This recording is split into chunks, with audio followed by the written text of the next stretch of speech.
Hello, అందరూ బాగున్నారండి? ఈరోజు నేను మీకు శనగలు, కాబూలీ శనగలు, వేరుశనగులతో నేను చాట్ చేసి చూపిస్తాను.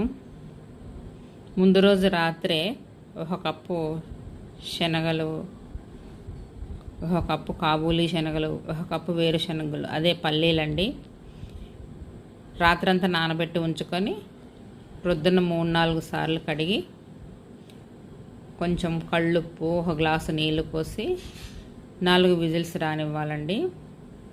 సండే అప్పుడే అయిపోయిందా అనిపిస్తుంది.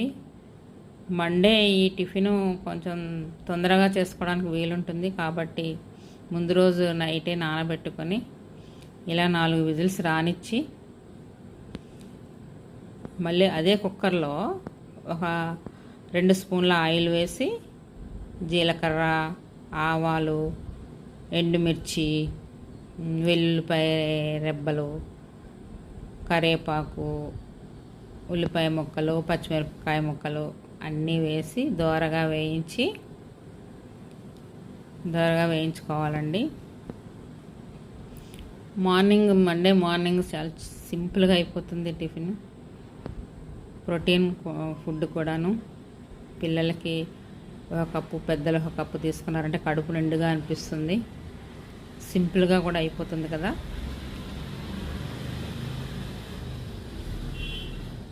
పక్కన ఉడకబెట్టి ఉంచుకున్న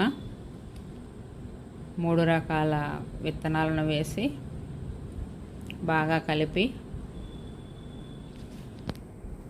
కావాలంటే ఈ టైంలో మీరు కొంచెం కారం వేసుకోవచ్చు. నేనైతే వేయట్లేదు. తర్వాత ఒక నిమ్మకాయ చెక్క, కొంచెం కొత్తిమీర, కొంచెం ఉల్లిపాయలు వేసుకొని తింటే, దీంట్లోనే మనం కీరా ముక్కలు, క్యారెట్ తురుము, ఇంకా పచ్చి కొబ్బరి తురుము కూడా వేసుకుంటే చాలా బాగుంటుంది. చాలా తొందరగా అయిపోతుందండి. ట్రై చేయండి, మరి చాలా బాగుంటుంది.